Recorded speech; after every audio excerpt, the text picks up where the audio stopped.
is all about second chances.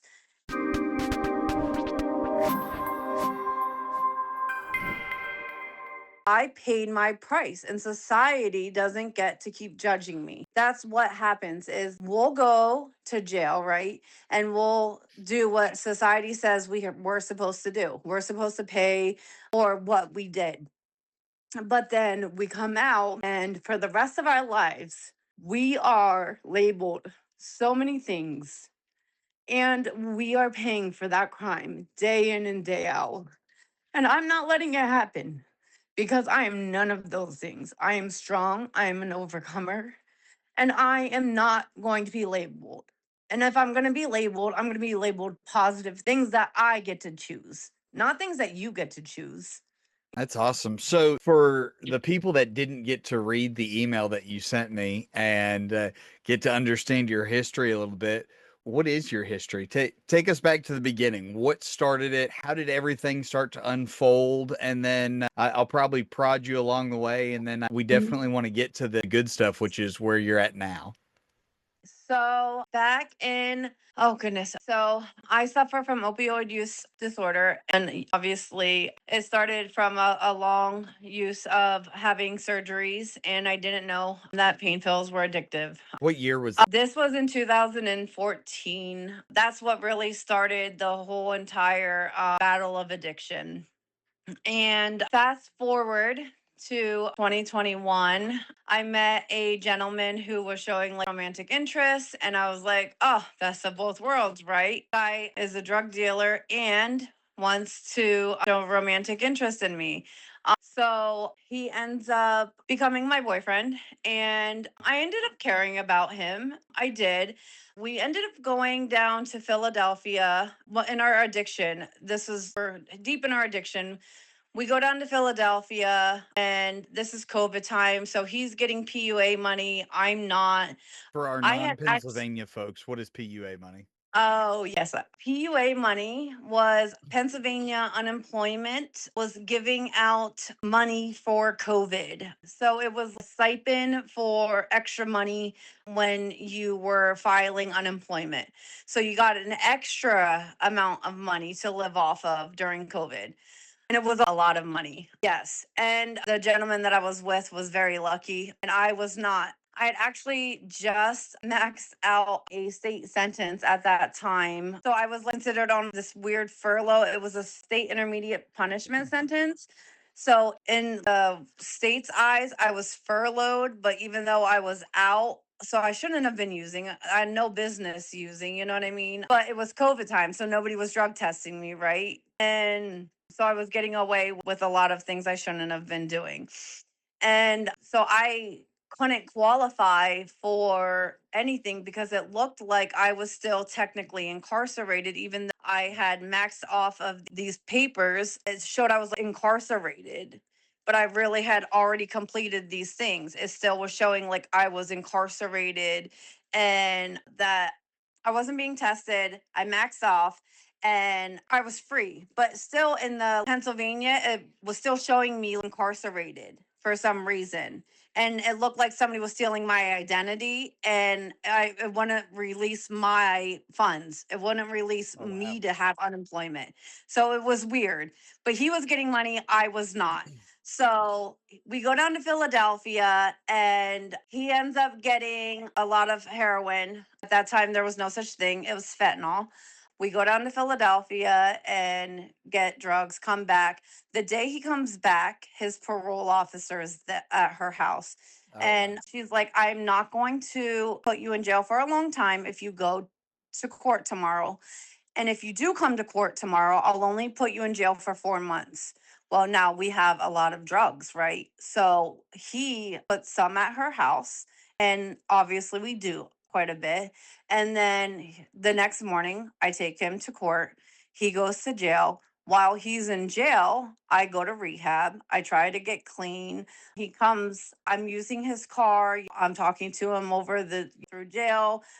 He comes back out of jail now 4 months later. I have no idea that he had kept these drugs over at his mom's house.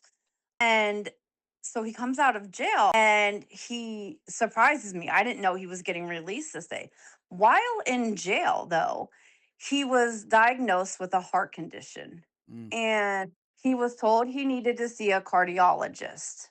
This cardiologist needed to be done while he was in jail, but for some reason he got released early. So they said, you need to make this cardiologist appointment. You need to go right away.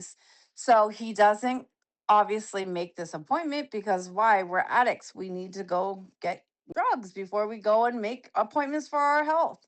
And so I'm up at Williamsport grocery shopping, and he says, get down here. And he was like, where are you at, B? And I was like, oh, because I got the call from his mom's phone, and I was like, that's odd that his mom's calling me.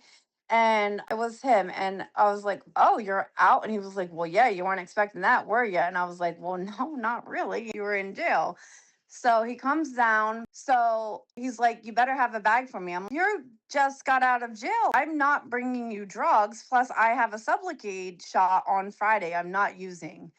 And he was like, yes, you are. And I was like, I'm really not trying to use. But at the time, I was not living life right. I was getting drugs for other people. And that was how I was comporting my life. And so I was participating in really high risk behaviors. And so he comes home. I come home. And of course, I bring him a bag. And because he, like I said, it was never a good situation. So What was the culmination? What happened?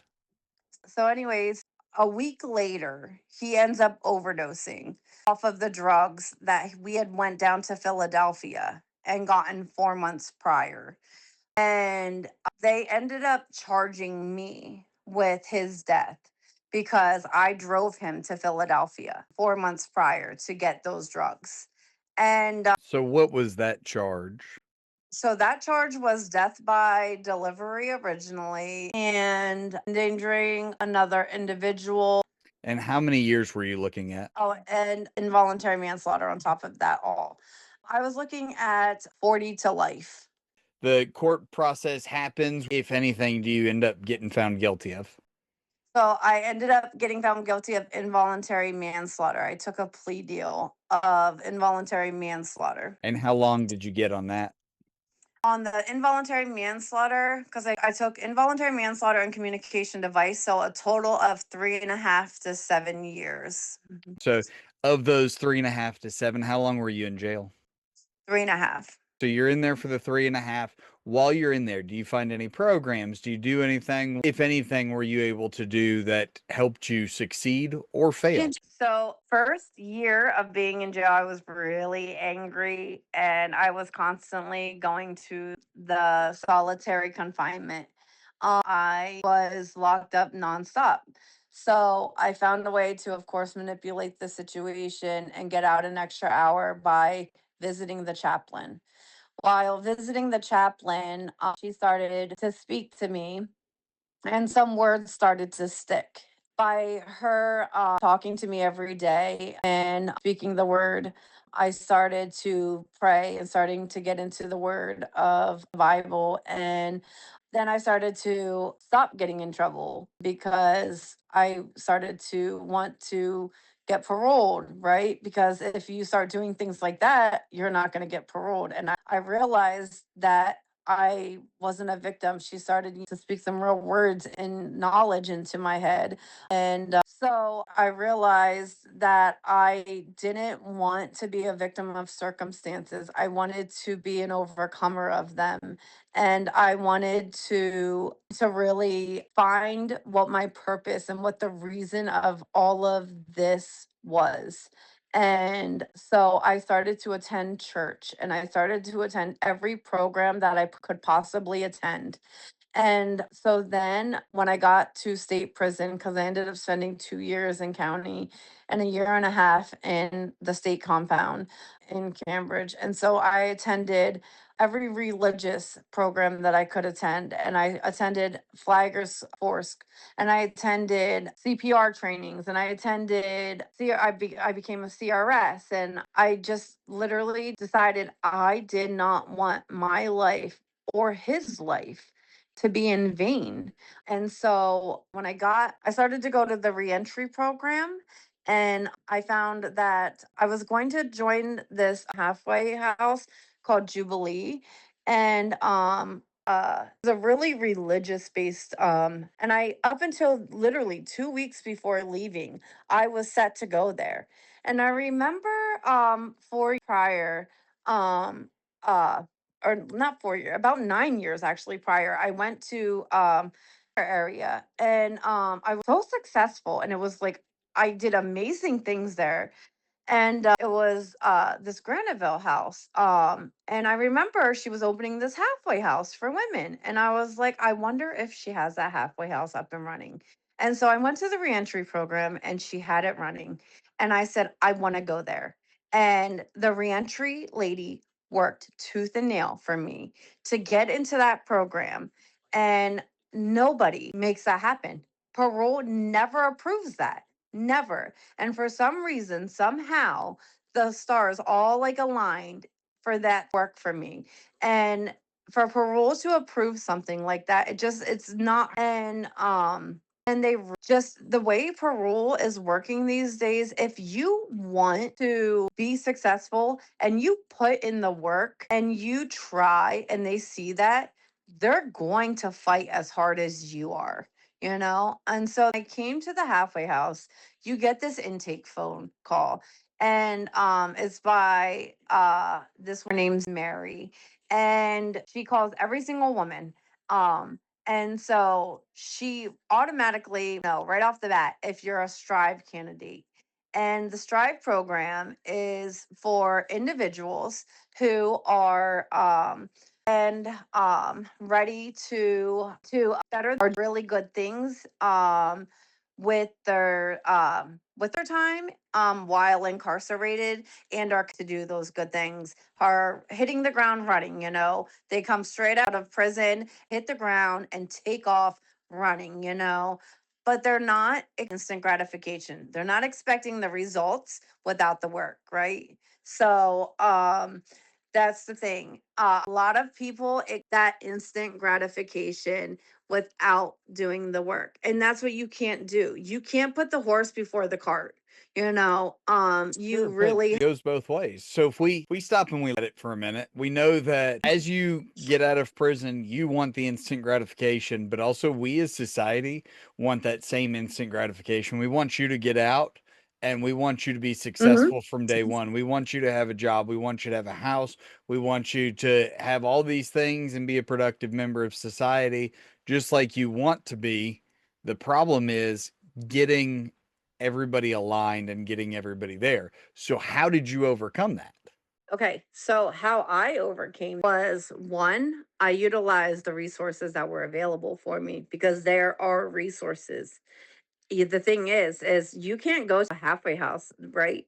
That are Everybody is afforded a halfway house, right? You go to state prison, you're offered a halfway house. So while you're in a halfway house, you have 3 free months to sit and utilize of a time to save money. If you can't save enough money for your own security deposit and first month's and second month's rent, or however much money it takes to save up for your own apartment, what you're doing, but you're doing something wrong. Okay. And second, if you can't obtain a job to do all of those things, you're doing something wrong, and you need to evaluate what you're doing. And even if you need a little bit of time, then there's something called a sober house. In a sober house, you pay a little enough rent, which is what I needed. I literally lived in a sober house for 1 month, literally 1 month longer, so that and if you don't even have enough money, then there's something called pass zones, and pass zones literally gives you the rent, the security deposit, everything that you need.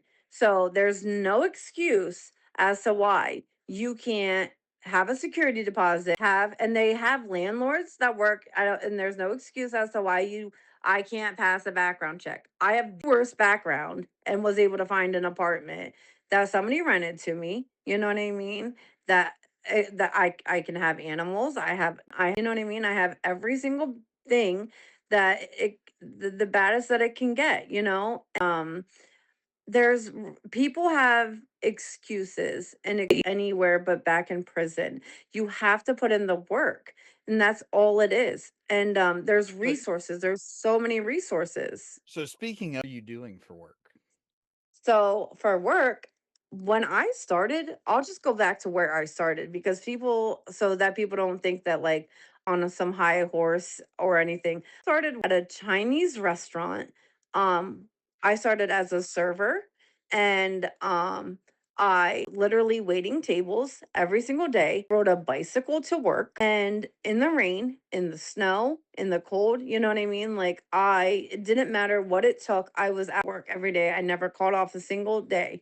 Um and I don't know if anybody's ever worked for Chinese people. They're rough. They are tough people, and you have to have a backbone and you have to have a good work ethics because they know how to work. So, They so are you're doing strong this, individuals. you're all that, and then what does that lead to? How do you find the next opportunity? So that led me to being a manager. And then while being there, I was like, I want to do something different. Need to do something different. So I went to CRS classes, and Now, then what's CRS for those that aren't up north? okay, so CRS is Certified Recovery Specialist. Okay. Um, while I was actually the middle, I had already completed the classes, and I was running fear-based, right? Because we do that sometimes. Even in our recovery and we're working a program, we kind of let fear run our life. I was scared to take the test that I was gonna fail it. So I was kind of got content and complacent and my okay with just being the manager. And I ran into the lady that owns the that I attended, and she was like, "Oh my gosh, you look so good." And she was like, "What are you doing?" And life wasn't looking too good at being anymore. Some changes were happening within my and I the job security wasn't looking too good with that were coming. And I was like, I don't know. I might need a change in job here. She was like, well, what have you been doing with your life? And I told her that took my CRS classes. I just need to go test. She said, well, ask God to do it for you. And if he does, come work for me. And I was like, are you serious? And she was like, That's yes. awesome. And so I Now, how went. long was that between when you had finished taking the classes and decided not to take the test to when you ran into her? How long was that? 6 months. Oh, wow. Okay. And so Yeah. you run to her. What happens? Assume you test. So I take the test and I failed Okay. it. By 2 points. Yeah. Yep. So I let fear win, and I think that was God's way. Want to let fear run your life, right? Here you go. What are you going to do with it? And so I took it again. I took it again. What we do with this now. And how And long did you have to wait before you could take it again? normally it's supposed to be 30 days. But for some reason, they changed the rules to 1 week. And Nice. so I was able to do take the later. And that week I got my results back. I had not only passed it by 2 points, but I actually by like 2 more points or something. It was really funny. So I put the test, and first job that I had. And I also had sent the email to halfway house I was offered the job at, but I also because I heard back from them. And so I applied at the runner, and Now, what is the right center? the right center is so it started off as this clinic that to provide like a counseling for people that had like non-commercial and it kind of behavioral health, dental, IT, Full one-stop uh shop. yes, it really is. Stop shop, exactly. So you Best way to applied and Mhm. you told us at the beginning that you found about me from there. So I Yeah. can we can jump to the assumption that Yeah. you got there. Yeah, yeah. So, and go into that, I gotta ask you, did you ever hear back from the original halfway house? I did. At Okay. first, I heard back and I was hiring now. And that's what made me up with the Right Center. And I really bummed because I was like, wait a second, you guys said you were hiring and now you're telling me you're not hiring. So I'm so confused what's going on here. Um, and now mind you, this isn't with the owner. This is they're like the people that like with the woman that is in charge of this year. She was like, I prove though, we really want you. So the second that we have I'm gonna reach out to you. And she did, but it happened to be right at the same exact time that the Right Center was reaching out to me. And I was, Okay. oh no, what do I do? Right. So it was just it was so funny. So But you end up center. yeah. Okay. And How long have you been with so them? I've been with them since January. And so I end up going to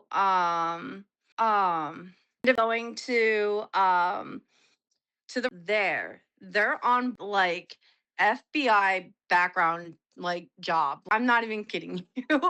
It's like worse than for school, but it's like a job for the feds. It feels like it's intense. Seriously, there's so much that you have to do. It's because they want to know you're motivated. They want to know that you're the right person for the job.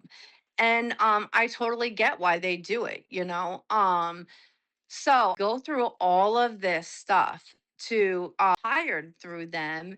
And then I finally am finally working, and all of the sudden when I get your email and we set things up, I find out that magically I was never processed for my, so now my fingerprints were never on my background. So I have to go through this whole process all over again. And it may interfere with me being able to be eligible to be hired through the Right Center. And I feel like that justice system, where I was saying, is trying to knock me down again, is just trying to hinder my growth and make me again, you know what I mean, for that crime. And Well, just so remember, I it's all in the Lord's hands. But it I sure is. actually want to circle back for a second. We're running out of time here, but Mhm. so you've got your own place, you've got your Yep. kids, all that come to be, right? So So what's the short version on that? short version, I utilized this amazing landlord. Her name is Kimberly Wodrowski, who reentrance, second chances. And for all she feels anybody, deserves a second chance. I just put in hard work, and I didn't just sit around and do nothing. I used them. That's awesome. Now, how old are your Mhm. kids? I have, well, my son will be 23 in July, and I have a 19-year-old who's in college. Her name's Layla. My son is Cody. And I have my daughter, she's going to be 17. Her name's Ella. She's turning 17 on the 28th of this month, actually. Man, well, that's And then, amazing. and I have a 14-year-old. That's the one trying to pop in. And then I have a 3-year-old grandbaby. Her name's Kingsley. Oh my goodness gracious. Well, it sounds like even though there's some hiccups right now, it's all Mhm. going to work out and that It everything is. it's in God's hands and you've taken the Yeah. resources that you have. You've made the Yeah. best of them. You've turned it all around. You're Yeah. clean, you're sober, you've got a job, you've Yes. got a house, you've got your family Yes. back and you're a productive member of society. Mhm. I am. Yep. Well, Samantha, hats off to you. That's amazing. Again, Yeah. congratulations. Keep up the good work. Don't be a stranger and keep in touch.